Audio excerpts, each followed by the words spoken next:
नमस्कार मित्रों, विकास क्लासेस इलाहाबाद में आप सभी लोगों का एक बार पुनः स्वागत है। मैं हूं आपका मित्र विकास। दोस्तों, अभी तक जो हम लोग बात कर रहे थे वह हिंदी के बारे में बात कर रहे हैं और आज मित्रों में जो आपसे बात करने वाला हूं व्यंजन के बारे में बात कर रहे थे हम लोग। और व्यंजन के आपने 3 भेद पढ़े थे। इसमें आपने स्पर्श व्यंजन या वर्गीय व्यंजन पढ़ा, ऊष्म व्यंजन पढ़ा आपने। इसके साथ ही साथ आपने जो व्यंजन पढ़ा वो अंतस्थ पढ़ा।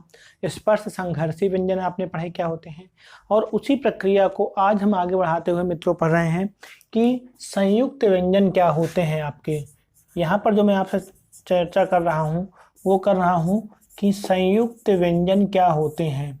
अगर मैं बात की जाए कि संयुक्त व्यंजनों की, तो संयुक्त शब्द का जो अर्थ होता है यहाँ पर क्या होता है, संयुक्त का मतलब जो होता है जोड़ा, एक प्रकार से या कह लीजिए जोड़ना। संयुक्त का अर्थ क्या होता है, जोड़ना। यानी आप कह सकते हो कि जब किसी एक व्यंजन या एक वर्ण का निर्माण किन्हीं 2 वर्णों के सहयोग से होता है तो उसी को जो नाम दिया जाएगा संयुक्त व्यंजन।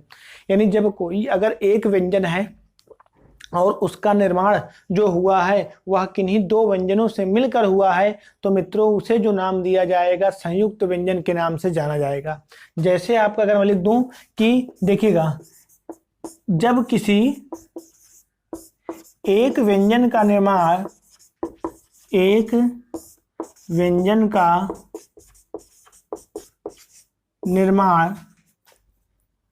किन्हीं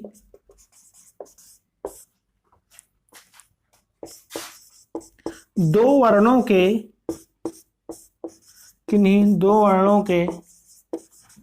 सहयोग से होता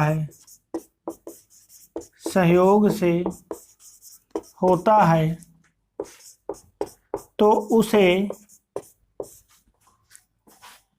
संयुक्त व्यंजन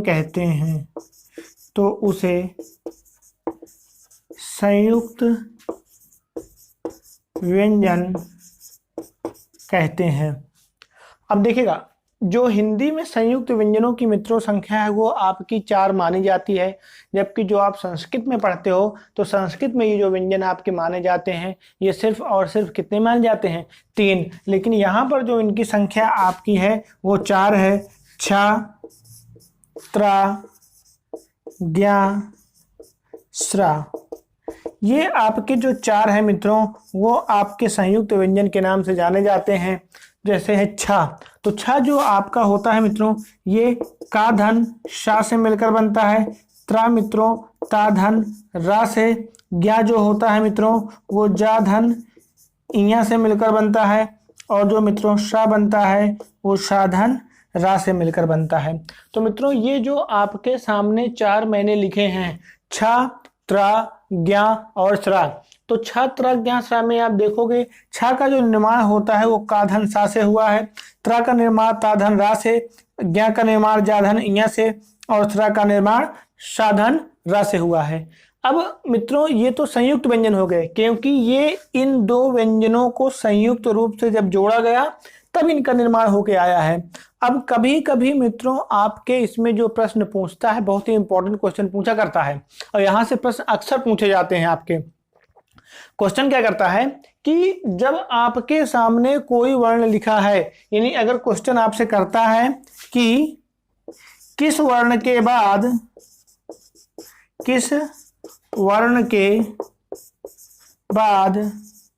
छ आएगा, क्वेश्चन अगर कर दिया कि किस वर्ण के बाद छ आएगा और वहां पर ऑप्शन आपको देता है, क्योंकि जब आप पढ़ते हो शा शा हा छ त्र ज्ञा, तो वहां पर ऑप्शन आपको दे दिया हा,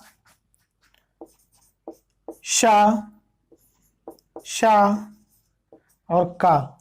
तो मित्रों आप शा शा हा छ त्र ज्ञा पढ़ते हो तो कभी भी आप इसके बाद नहीं कहोगे कि आएगा।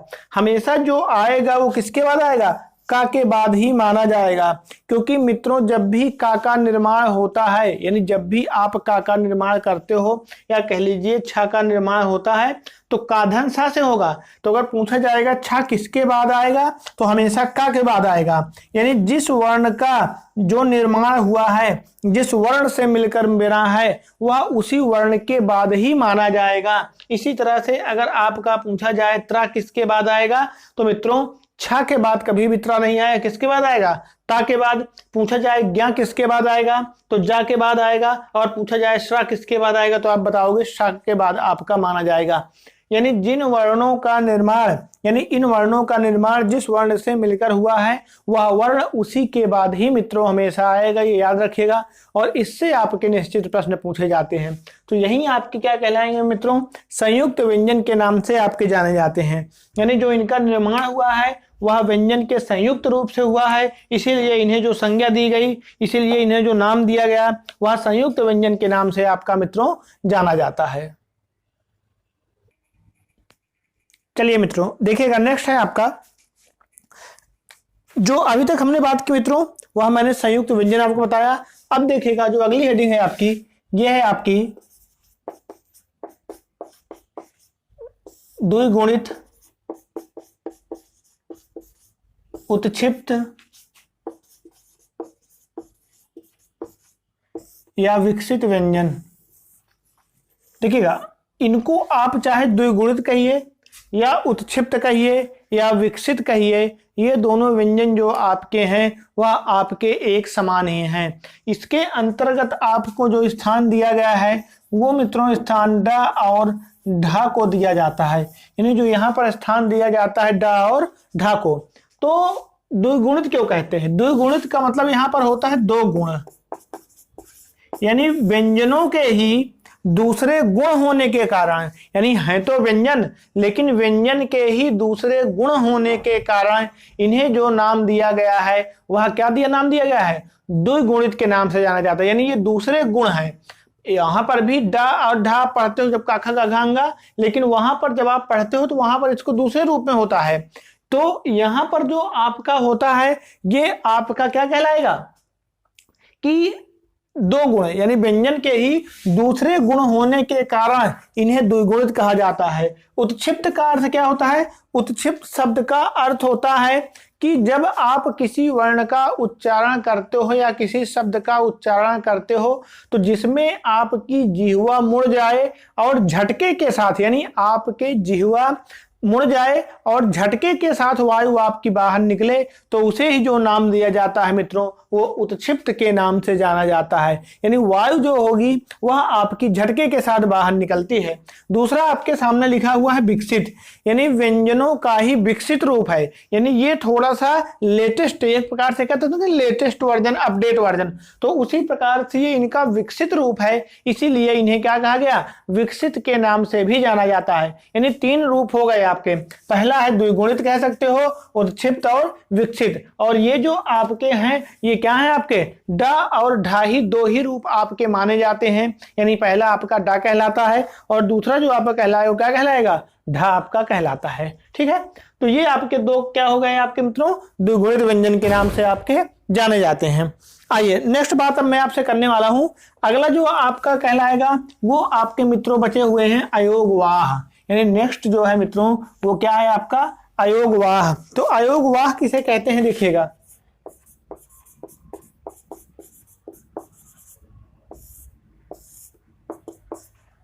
देखिएगा अयोगवाह, अ का मतलब हमेशा जहां पर भी आ उपसर्ग लगे तो मित्रों उसका जो अर्थ निकल कर आता है वह आपका नहीं होता है।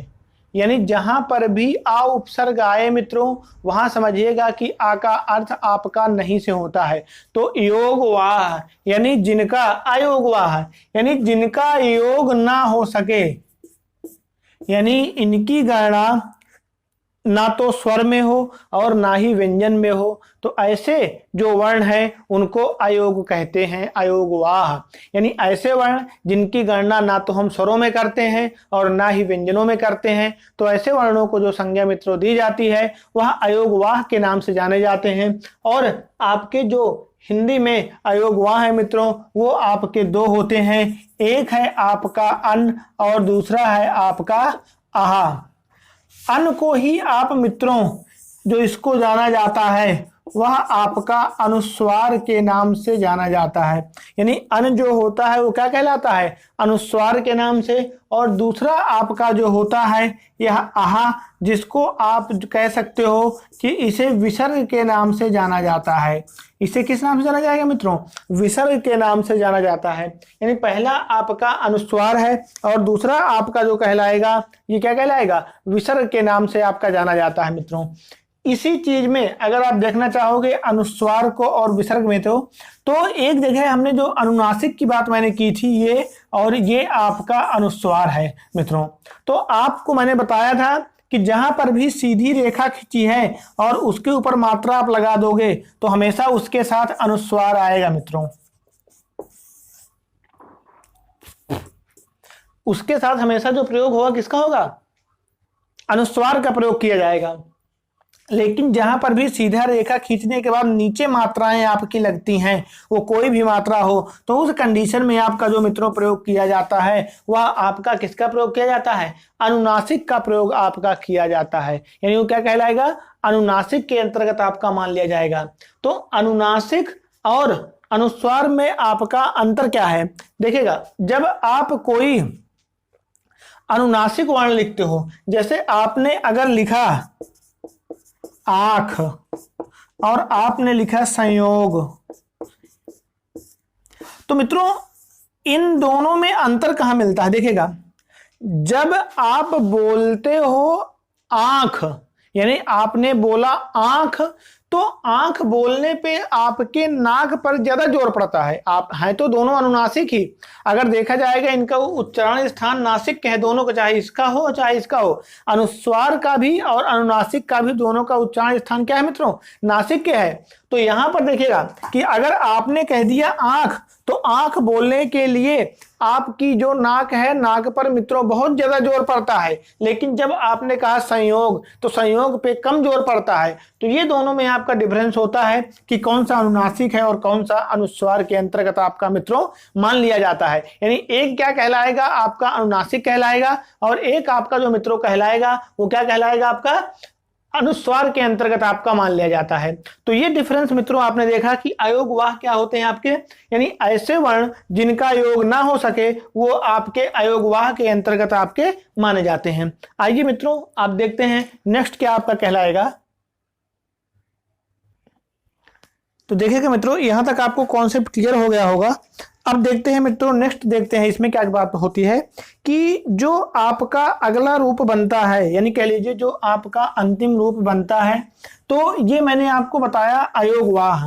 अब जो बात करता हूं मैं आपसे करता हूं कि उच्चारण स्थानों की। अगर कभी भी आपसे पूछता है कि जो आपके उच्चारण स्थान है मित्रों, उच्चारण स्थानों की संख्या कितनी है, अगर कभी आपसे पूछता है कि उच्चारण स्थान कितने हैं, तो मित्रों उच्चारण स्थान हिंदी में जो है वो आपके 7 माने जाते हैं।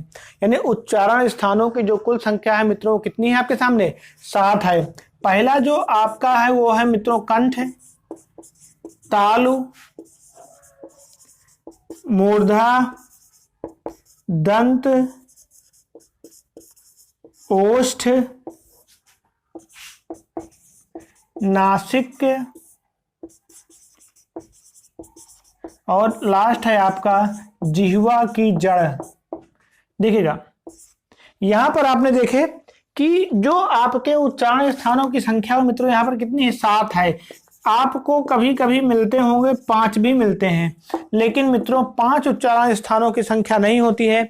उच्चारण स्थान आपके जो मित्रों होते हैं हमेशा वह कितने होते हैं आपके मित्रों, हमेशा आपके 7 माने जाते हैं। कंठ, तालु, मूर्धा, दंत, ओष्ठ, नासिक और जिह्वा की जड़, जिसे आपका जिह्वा मूलीय भी कहते हैं। क्या कहते हैं मित्रों, जिह्वा मूलीय। और जिह्वा मूलीय का जो प्रयोग होता है मित्रों वो हिंदी में नहीं, संस्कृत में आपको 2 वर्ण माने जाते हैं, और वो 2 वर्ण आपके जो हैं वो आपके का और खा मान लिए जाते हैं, जिनकी गणना आप अयोगवाह में वहां पर करते हो, लेकिन ये भी आपका उच्चारण स्थान है। तो ये क्या कहलाएगा, आपका जिह्वा मूल्य। और इसका जो सिंबल होता है मित्रों वो अर्ध विसर्ग के जैसे होता है, यानी इसका जो सिंबल बनता है वो क्या कहलाता है, अर्ध विसर्ग। क्योंकि विसर्ग का जो सिंबल है वो ऐसे होता है, और यहां से मैंने हटा दिया और यहां से हटा दिया, तो देखो ये दोनों एक जैसे लग रहे हैं ना, तो इसका मतलब ये क्या कहलाएगा मित्रों, आपका अर्ध विसर्ग के अंतर्गत है। तो उच्चारण स्थान की जब भी संख्या की बात की जाएगी मित्रों, कि उच्चारण स्थानों की कुल संख्या मित्रों कितनी होती है, तो उच्चारण स्थानों की जो आपको मित्रों संख्या देखने को मिलेगी वह है यहाँ पर 7 देखने को मिलती है। यानी उच्चारण स्थान की जो संख्या वो कितने मित्रों, 7 आपको देखने को मिलती है। तो मित्रों ये कॉन्सेप्ट आपको अच्छे से याद रखना है कि इनका जो परिवर्तन आपको देखने को मिलता है वह आपको ऐसे मिलता है। अंतिम में जो मैं आपसे बात करने वाला हूं मित्रों, कि एक आपसे कभी कभी क्वेश्चन करता है, यानी सीधे कभी कभी आपका प्रश्न पूछा जाता है आपके एग्जाम में, कि जो आपके अंतस्थ और ऊष्म व्यंजन हैं इनका उच्चारण स्थान आपका क्या होता है। यानी जो आपका आपने पढ़ा भी है, अभी मैंने बताया भी है, अंतस्थ व्यंजन और इसके साथ ही साथ मित्रों जो आपके ऊष्म व्यंजन हैं, चाहे अंतस्थ व्यंजन की बात करूं चाहे मैं ऊष्म व्यंजन की बात करूं, इनका उच्चारण स्थान आपसे पूछता है। तो मित्रों इनका जो उच्चारण स्थान आपका बनेगा वो अगर अंतस्थ और ऊष्म अगर हम दोनों को साथ लेकर चलें तो यहाँ पर ट्रिक से देखिएगा, आपको बहुत अच्छे से कॉन्सेप्ट ये समझ में आएगा। अंतस्थ के अंतर्गत आपका या आता है और इधर आप रखिए शा, तो क्या हो गया, यश हो गया आपका। इसके साथ साथ रा, शा, ला, और इधर आपका अब मूर्धा सा हो गया, यानी तालु सा, मूर्धा सा, तो यहाँ आप दंत सा ले सकते हो। और यहाँ पर आपका या, रा, ला, वा और शा, शा, हा हो गया आपका। ये हो गया मित्रों। अब इनका जो उच्चारण स्थान मित्रों बन जाएगा, यानी इनका जो उच्चारण बनेगा या और शा का, आपको पता ही क्या होते हैं, आपके तालु होते हैं। ये आपका जो मित्रों उच्चारण स्थान बनेगा ये आपका क्या बनेगा मित्रों, मूर्धा बन जाएगा। ये आपका जो बन जाएगा ये आपका दंत बन जाएगा, क्योंकि ये आपका जो कहलाता है वो क्या कहलाता है, दंत के अंतर्गत माना जाता है। इसके साथ साथ मित्रों जो हा है, हा का उच्चारण स्थान आपका क्या बनता है, कंठ बनता है। और इसके साथ साथ जो आपका वाह है इसका बनता है आपका दंत धन ओष्ठ बराबर, इसको क्या बोला जाता है, आपका दंतोष्ठ बोल दिया जाता है। तो इसका उच्चारण स्थान में क्या बनेगा, दंतोष्ठ बन जाता है। यस रस लस वाह, देखिएगा बहुत सिंपली है, बिल्कुल सिंपली है, कुछ करना नहीं है। यस रस लस वाह, बहुत आसानी से मैंने बता दिया कि अंतस्थ और ऊष्म को आप ले लोगे, यस रस लस वाह। यस का तालु, रस का मूर्धा, लस का दंत, हा का आपका कंठ होता है, और वह जो उच्चारण स्थान है वह आपका जो बनेगा मित्रों वह दंत और ओष्ठ बनता है। दोनों मिलाकर आपका बन गया मित्रों दंतोष्ठ। तो यहाँ पर आपने देखा कि अंतस्थ जो आपके सामने मैंने लिखे और इसके साथ ही साथ मैंने आपके सामने ऊष्म व्यंजन लिखे, यही दोनों का उच्चारण स्थान आपका माना जाएगा मित्रों। तो ये एक सिंपल से आपको देखना था, जो आपको पढ़ना है निश्चित, और इनको आपको याद करने की आवश्यकता भी थोड़ी सी पड़ेगी, क्योंकि इनका जब तक आप प्रतिदिन अभ्यास नहीं करोगे चीजें आपको याद नहीं होंगी, फिर आपके मस्तिष्क में खुद ही स्टोर हो जाती हैं। अब मित्रों जो हम नेक्स्ट वीडियो में बात करूंगा बहुत ही इंपॉर्टेंट है, बालाघात आपका क्या होता है, अनुतान क्या होते हैं, और इसके साथ साथ आपका संगम क्या होता है, इन सब के बारे में मित्रों मैं जो आपसे बात करूंगा वो करूंगा नेक्स्ट वीडियो में। और अगर आपको मेरा वीडियो मित्रों पसंद आया हो तो इसको आप लाइक करिए वीडियो को, और मेरे चैनल को सब्सक्राइब करिए। इसी के साथ साथ मैं अपनी बातों को विराम देता हूं मित्रों। धन्यवाद, नमस्कार।